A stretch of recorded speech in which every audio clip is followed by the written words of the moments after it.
Welcome everybody to Nothing But Ramblings. It is the 8th of October and I'm here to chat to you about all kinds of cool stuff. It is Bathurst week as I just did an intro to an episode that I accidentally pressed the spacebar and it stopped recording on. So we're doing it again. But it is Bathurst week, so I'm pretty excited about that. It is a very important part of my life. I talked about it in a Facebook post the other day. It was my last major memory with my dad. Like, Bathurst has always been a extremely important part of my life. It was something that I've watched all the time growing up, and it's one of those things that I shared with my family a lot. Not so much brother and sister, but definitely my dad and my mother, both into supercars. Dad into cars, had an auto shop, all that kind of stuff. So racing cars was part of his life.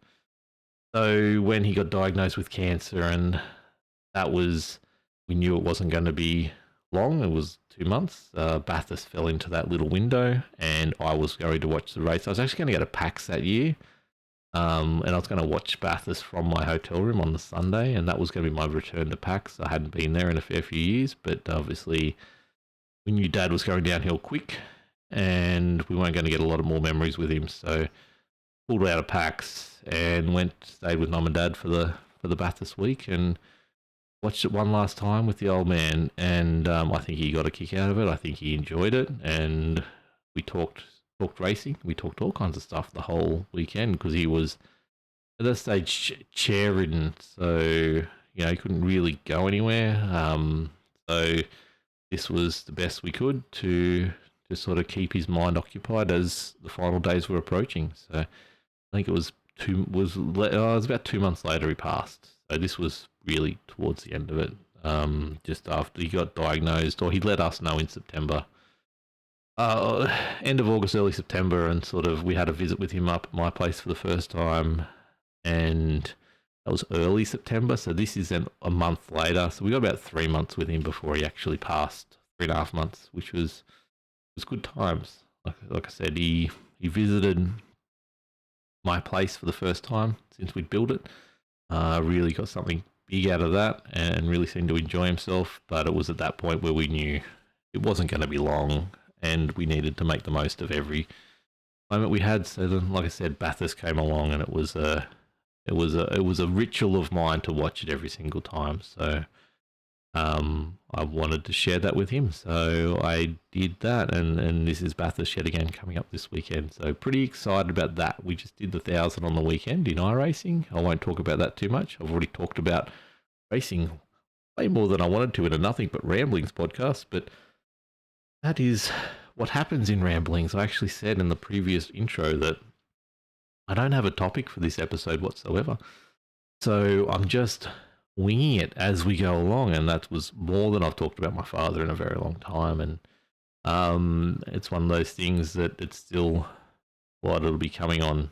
The time is flat, coming on 2 years I think this year. So it's all, maybe it's 3 years this year. My brain is shot right now, but yeah, it's topic I haven't really talked about. So he'd beaten cancer 3 years beforehand. Throat cancer. Doesn't smoke, nothing like that. It was just what they believe is he got a laceration in his throat from something. Then there's some cells that have changed in there, and then from there they started mutating, and beat it the first time. Got the all clear, remission, perfect, no problems at all. At his age of that's 77, 76 at that stage. They said that was a really good effort. It was just that he was fit, and that's the only reason they really went ahead with it. At that age, they sort of just don't. And a few of his friends had gotten it and weren't in as good a condition as him, and they got given terminal options, and that was it. So Dad had beaten that and worked his way back to pretty good health, and was really on the mend, approaching the 80th birthday, and got the call. Still remember it vividly. It was one of those things of, my life's been pretty up and down for a fair while now, and in that period it was one of those things where I just sat down. I'd been putting off watching Lord of the Rings of Power, because it was just dropped. And okay, I've got some time to myself. My wife is at home, so she was working for me at that stage. We fixed up some things, and for the first time in a long time, my business had been looking like it had a future. We'd reorganised, or we'd found a way to reorganise reorganise the business so that we had better cash flow by shrinking down some of the outgoings as far as vans would go. We'd refinanced a few of the vans, which saved us a chunk of money per week. And we were in a pretty good spot. And then sitting there watching the episode, finally just letting my brain go. It was a Friday afternoon, just chilling.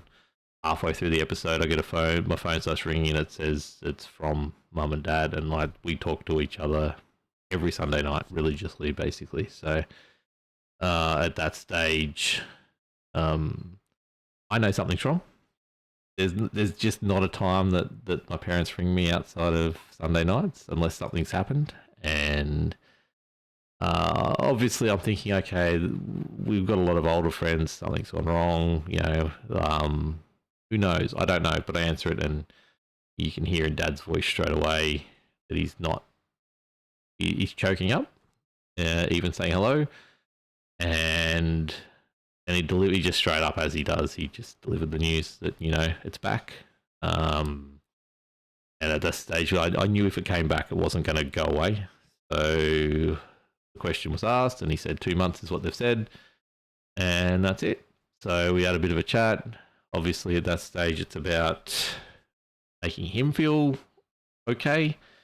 And that's where the conversation went. And so that leads into, like, all of a sudden, him and mum are driving up. And he's not in a condition to drive. And mum's hasn't driven. He hasn't let her drive in a long, long time. So she can't drive him. So my brother's trying to work out, because he knows that one of his last things he wants to do is visit the house that we built and he hasn't seen yet because of COVID. And my brother works out a way to drive up with them and get them here, and then they do the last little trip while he stays in Brisbane for work.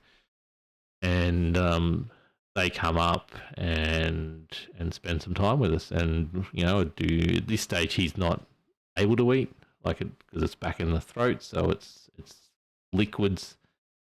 He's got some kind of other thing that they'd done. I can't remember now, but it was you just had to have really, really loose meat. So I did some cooking for him, which he really enjoyed, and it was probably the last few meals he had before he went on to proper horrible food. So we did that. Spent some good time with him. In the middle of all this, I've been diagnosed with sleep apnea. They're doing the final tests to prove it while mum and dad are here, so I'm getting those things done. On top of my everything else, we got a brand new puppy who's at my feet right now. That was the first night we'd had Poppy live with us. On the same night, I'm having a sleep apnea test, so it wasn't very good sleep at all, and I wasn't sleeping very well, so I'm struggling to do anything at this stage.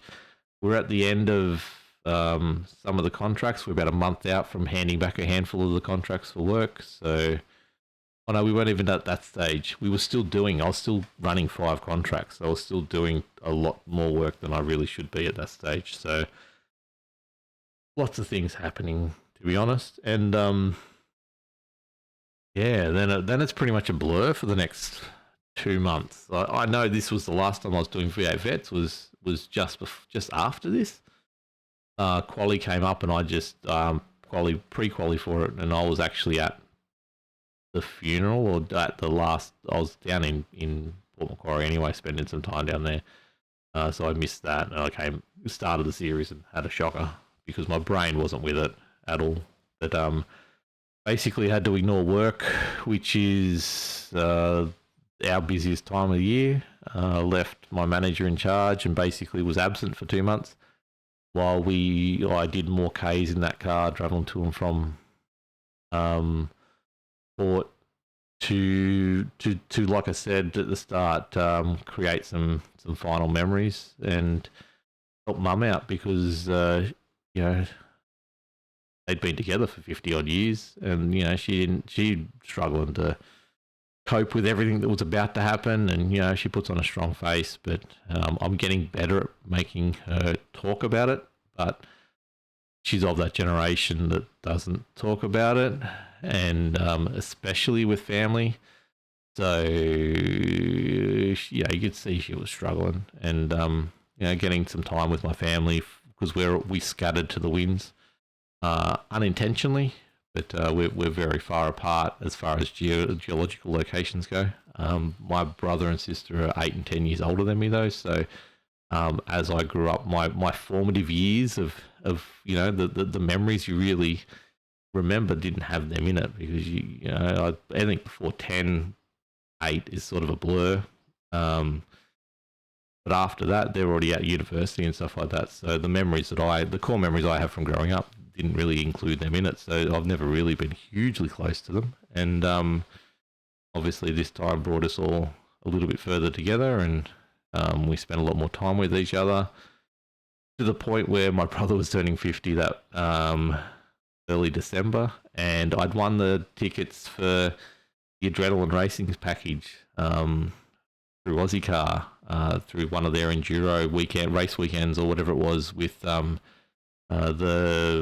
No Social Hate campaign. Me and Cal had won tickets to drive a Formula Ford around Eastern Creek. So I'd booked months in advance. It was my brother's 50th. So that weekend they actually had a spot open to race the cars. So it all lined up perfectly. I could fly down, spend some time for my brother's 50th, which he wasn't going to celebrate by the end of it, but we sort of forced him to, but actually get the Formula Ford experience in and not waste that voucher. So did that. And at this stage, Dad had been holding on. He'd been doing really well. And we felt one of us kids out of the three of us had been there almost every weekend for the last 7 or 8 leading up to early December. And Mum and Dad decided, no, we really need to, Tony needs to have his 50th, so let's go to that.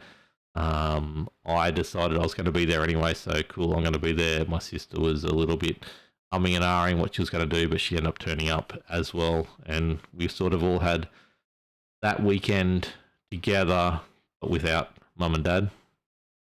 And then that was the weekend that he went downhill, obviously. So it was if he was holding on to his health to make sure that Tony had his 50th and had that relaxation before things went really bad. But it was, you look at it that way, but it was also the fact that you could see his leg was getting a blood clot, and it was getting pretty bad, but he was hiding it really well. And he was always cold, even though it was extremely real hot in that room, so blood wasn't circulating very well at all. And I'd made mention last time I'd been there that we need to get that leg checked out, and sure enough, there's a blood clot in there. And part of the whole thing, they believe he was internally bleeding at the time, and that's where he wasn't getting the energy from and wasn't able to get up and move around. But if he was up and moving around, he was actually in pain. So it sort of was a vicious circle. It sort of put him downhill. But they decided not long after the birthday party that they put him on blood thinner to get rid of the clot. Otherwise, the leg would become a serious problem. But we believe, or I think anyway, the blood thinner then obviously the internal bleeding just took him out, because it wasn't much more than a couple of days after that he went into pretty much couldn't get out of bed, and once again that was being hidden from us, so Mum wasn't wanting to alarm any of us, but we'd found out that it was getting pretty bad, and we all went down for basically the final weekend. We'd all gone down together to finalise things. I'd we pretty much got the phone call, right? It was a Friday afternoon. Um, Friday, yeah, late Friday, early Friday afternoon. We'd had people coming up for our Christmas, and it was sort of one of those things of I got the phone call to say, "Hey, you got to go. This is it." And 3 o'clock, it must have been 4 o'clock in the afternoon. I went, "Yep, no problems in the car now." Everything else that we'd had planned for that afternoon out the window. Just had that's the way it is, unfortunately. But I think Alexis's family side was coming up. I can't remember the bits and pieces around it, but it was I got to go now, and drove down there Friday night. We obviously all got the call. Brothers 5 hours, sisters 3 hours. I'm 7 hours away.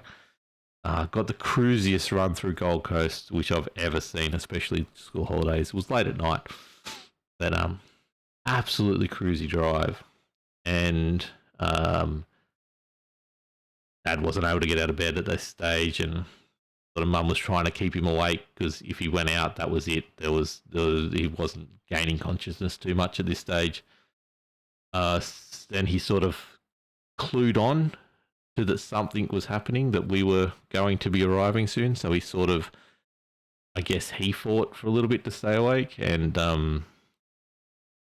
yeah, my brother arrived. It was about 11 o'clock at night. My sister got there about 11:30. I think it was he got 10:30 and sister was 11. And I was 11:30. It was within an hour we all arrived, and rushed up to the room. Barely say a thing. Run in, driven all this way, and he sees me, eyes light up.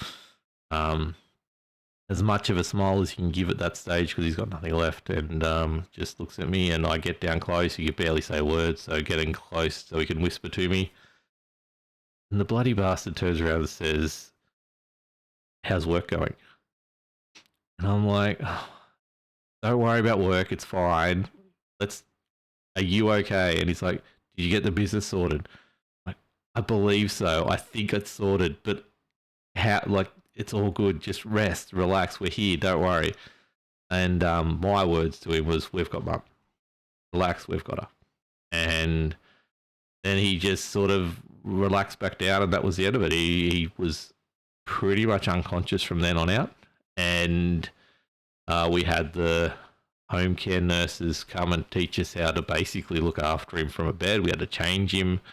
We had to change the sheets, and I'm looking at my sister and brother and going, "This is not going to happen." Like, she's explaining what happens when he passes in the bed, and I'm like, "This is just we can't have this happen. Like, it can't be here." And his wish was to die in the house, and my mum's wish was for him to die there. And the house that he built 40 odd years ago by hand, and it's the place that they've been forever and a day. And yeah, it was a pretty important thing. But I'm like, we can't do this. If he passes, all of us are going to be just mortified. And that's the memory we're going to be left with. Like, that's the end of the story. That's the memory we're going to have. Nothing else is going to be, "Oh my God, remember when it happened." Things got heated. We had discussions, and I made it clear that I didn't think he should stay there, and I don't think it was going to be the right call. And we were all in stressed situations, and we're going back and forth on it, but Mum won't budge. And it got pretty clear that there wasn't much else we could do except for wait. And I was getting frustrated, so I decided to make the call that I was going to come back home. And I had some stuff that had to be done. We had family coming up for Alexis for Christmas, and I had a mate's charity golf game that I was booked in to play. which is null and void compared to everything else. But it just happened to be everything was, oh, look, I'm going to go back up for a couple of days. Worst case scenario, I'll fly back down when it all happens, or I'll be back down within a couple of days anyway. I just need a break from everything. It's been a very long 3 months, and we'll know we're right at the end, but we're not going to make any good memories around this situation. So I left. I drove home. After that drive, the decision was finally come to that he was going to go into a hospital. That's where he was going to see out his final days. And like I didn't think it was going to be days. I thought it was going to be hours at that stage. And anyway, they called in 3 fire trucks and I think it might have been a police car there, but yeah, three fire trucks and an ambulance to get the old man out of the house, which was he'd be happy with it, seeing such a crazy situation. And look, the problem was he was upstairs. The staircase that he built wasn't too wide. Like, it was wide enough, but the bottom, like, it went on back on itself, and he's a large lad, like he's a long, tall guy, and they just couldn't get him down the stairs. They talked about going over the balcony, all this kind of stuff, but they ended up strapped him to the bed, lifting it up almost vertical, and got him down the stairs, and put him out to Warhope, where he spent his last 24 hours, I believe it was. And it was, I'd organised everything. We got everything ready for family to come up, so they mustn't have been up at this stage. I had everything ready. Finally sat down about an hour and a half before I was going to go play golf with charity with my mate. It was the final big one for the year. It was December, and that's when I got the phone call that he's gone. And it was just as I'd sat down. I just relaxed. I'm like, okay, everything's sorted. Everything's good. I can go play golf. I can head back down tomorrow. Like, where everything's planned. Everything's ready. And then that's when I got the phone call that he'd passed away. And yeah, it was a bit of a surreal moment, going to then play golf and be happy. And hey, you know, I let the couple people that I was playing with know. Yeah, we had a drink going around. I took phone calls on the golf course from the cremation house about the body's been received, or we're about to receive the body, and all these other things. Like, I'm getting, for the funeral home, I'm getting these phone calls while on the golf course, which is surreal. But, you know, Dad loved his golf, and he would have been happy that that's where I was spending the next couple of hours after finding out he'd passed. And don't regret it. Like, there was nothing I could do. There was absolutely nothing left I could do at home. And, you know, people, you know, other people might be beating themselves up. And it's weird because I beat myself up about absolutely everything. Not about this. And I don't know why. I just believe I did everything right. Like, to make the call that I wasn't going to be there for my father's passing. I wasn't going to be there for my family when he passed. That I was going to come back and be with my actual other family, and then go play golf. It's just something I don't regret, and I don't beat myself up over. And I just know that there was nothing more I could do at that stage. And yeah, I jumped on a plane the next morning, and my brother, thankfully, Qantas points got me down to Port Macquarie, and I hopped off the plane. And, you know, we then went into the process of preparing for everything and finalising everything, which was another surreal period of it was weird. It was like, it's almost relaxing as a family. Like, at that stage, the stress had gone because it's happened. We'd all sort of, you know, we took our turns. I got there, my brother left, my brother got back, and then sort of we were going to get our families, our separate families, and bring them back. So we had different members there, and it was a case of, okay, so we need to make decisions, but we're all pretty much on the same wavelength here. So the decisions are fairly easy, mate. There was no, okay, cool. This is the funeral home we're going with. This was already sorted beforehand. This is the priest we're using for the funeral, and this is the decisions for the psalms and everything like that. We're doing all that, and it was just the weight was off our shoulders, and it had happened. There was nothing more we could do, and it was a weird feeling. And even to this day, like I had my time beforehand. I still had the nights. I didn't sleep much at night. I was definitely just getting away from people and just letting my brain focus on something else. Like I was talking about last week, I was scrolling social medias and things like that just to sort of numb the brain, I guess. But that period, and then it was a case of, cool, I flew back after about 48 hours to get my family to bring them back down as a group.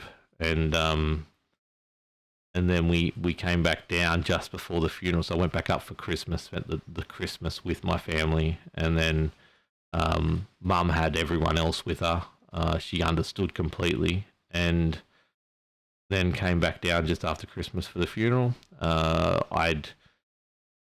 I'd decided, or I'd been asked to do, I'm obviously good at speaking. So I said I'm happy to do the eulogy. My sister wanted to do it as well. I wrote said eulogy, and it was about 10 minutes, I reckon.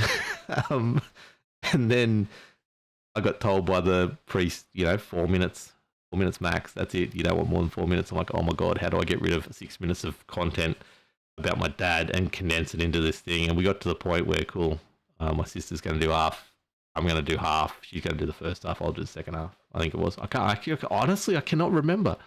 Maybe I started. Then she took over, but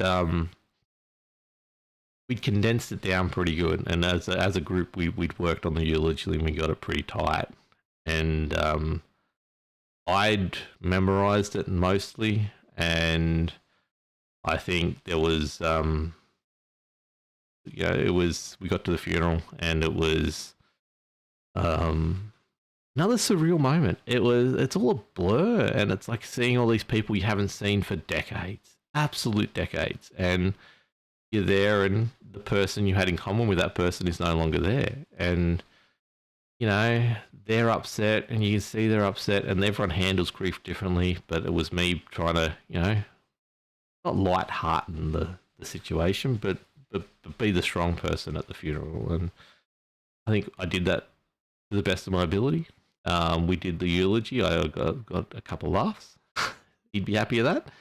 And, I said everything that I think he meant to me and everyone else in the room. My sister got up, and she got about halfway through her bit and started really choking up, and you could see she was struggling. So I tapped her on the shoulder and said, look, I'll finish. And did that, and, we did it. And,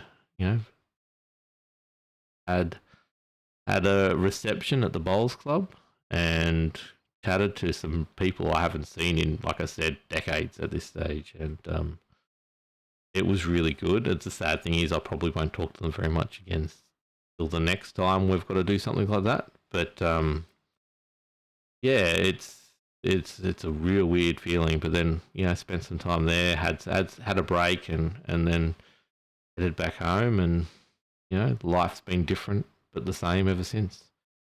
And there's no other way to explain it. But I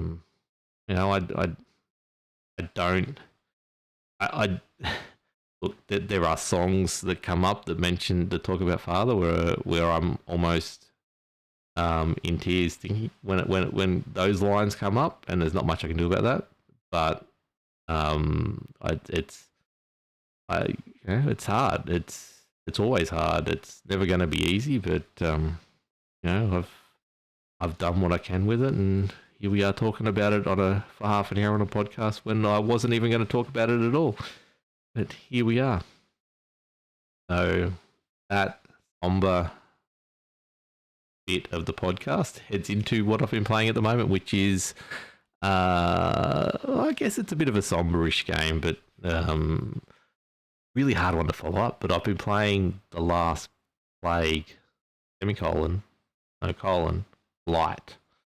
New indie game that's gone to early access this week, and it's right up my alley. I'm really into survival games. It's got that Valheim feel to it, but not like it's not the big massive base building so far. The Valheim, like it's not the easy version of that. It's very much more gritty, more realistic's the word I keep going to, but it's really hard because it's not a game that I've got like a lifetime scenario that I've got any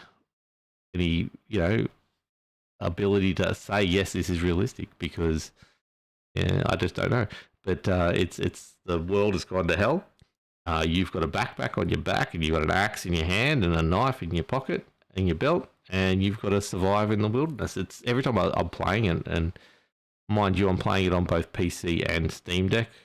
So it is not Steam Deck verified. It has no, on ProtonDB, it doesn't have any result of whether it works on it or not, but it works fine. It works fine on just about everything. It's really low demand game, and it is, you got to just map the buttons. The buttons, I don't like the way the controls are set up. The fact, it's just, I don't. I'm gonna get better at the controls, hopefully. But it's a survival game. You need to gather everything, and when I say everything, I mean everything. So it's not just cool. Let's just chip away some clay here. You got to find where the clay is. It's in realistically sort of location. So you go find a steep riverbank, and there'll be clay there. You got to go find for your tin and copper some rocky outcrops or some mountain areas. But then there's also these areas that have blight on them, so you can't go in them just yet. You've got to prepare yourself to go in there. You've got to look around. I've just found out how to get salt, and that's from getting dandelions and putting them in a pot, and then putting that pot on the fire, which you've got to keep going with fuel, which is firewood. So there's all that, but then there's a kiln that you've got to get an actual different device, to the crucible you got to put in there to catch the melted ore. Once it does, no, that's the kiln, is to get the clay to make the crucible, and then there's the smelter which you're making it. So there is about so many different things, and even just to make a simple house, you got to put a post, another post, and another post, and another post, and then you've got to put a roof liner, I think it is, so it sticks basically together with rope. Then you've got to do the branches on top, so it's not just a roof, but your roof, and then you're covering for your roof. And then you've got to put a wall down, which is just a wall, but collecting sticks. So there's long sticks, and then there's twigs. All can be broken down to twigs. There's pine cones, so you can use sticks, twigs, firewood, pine cones that I've found so far in fires, in things you need to light. There's an actual temperature you got to burn things to, so some things won't burn hot enough to, say, melt the ore. So you can only put certain things in, like coal, into those things, and you've got to then make a coal pit that creates the coal. It's got the whole water. You need to boil the water and then drink the water. You got a thirst mechanic. You got a food mechanic. I'm at that stage. I'm up to day 5 now, so each day is a separate. Like, it's really day-night cycles are an important part of the game.